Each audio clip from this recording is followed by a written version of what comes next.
សកា9%យកច្រឡំស្វ័យគុណនៅលក្ខណៈបែបនេះដូចទី1អញ្ចឹង2ស្វ័យគុណ2វងកញ្ចក់ឲ្យស្វ័យគុណ3បន្តទៀតពេលដែលយើងឃើញអញ្ចឹងគឺយើងត្រូវយក2នេះគុណជាមួយនឹង3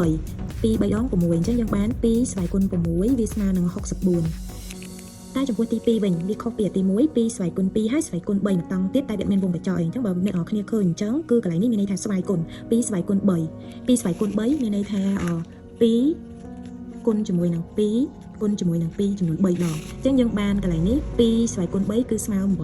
2ស្វ័យគុណ8គឺស្មើនឹង256ដល់ពេលទី3វិញវាផ្លាយពីលើវិញណាអញ្ចឹងយើងបាន3ការ៉េហើយស្វ័យគុណ0ពេលដែលឃើញអញ្ចឹងគឺយើងយក2គុណជាមួយនឹង0 2គុណ0គឺយើងបាន0អញ្ចឹង3ស្វ័យគុណ0អញ្ចឹងកាលណាលេខស្វ័យគុណ0គឺដឹងតែស្មើ1ហើយទោះកន្លែងនេះលេខប៉ុន្មានក៏ដោយឲ្យតែស្វ័យគុណជាមួយនឹង0គឺស្មើ1ចំណែកទី4ខុសពីអា3ខាងលើគឺ3ស្វ័យគុណ2ហើយស្វ័យគុណ0អញ្ចឹងអានេះអត់មានវងកញ្ចក់ទេអញ្ចឹងកន្លែងនេះមានន័យថាស្វ័យគុណ2ស្វ័យគុណ0អញ្ចឹងកាលណាលេខស្វ័យគុណ0គឺវាបាន1អញ្ចឹងកន្លែងនេះយើងបាន3ស្វ័យគុណ1កន្លែងនេះស្វ័យគុណចា3ស្វ័យគុណ1គឺ3អញ្ចឹងអានេះ homework សម្រាប់អ្នកនរគ្នាអាចសាកល្បងធ្វើបាន4ស្វ័យគុណ2ហើយស្វ័យគុណ0ទៀតអញ្ចឹងស្មើប៉ុន្មានអញ្ចឹងបើសិនជាអ្នកនរគ្នាឃើញចម្លើយណាអាច comment នៅខាងក្រោមវីដេអូខ្ញុំបានអរគុណ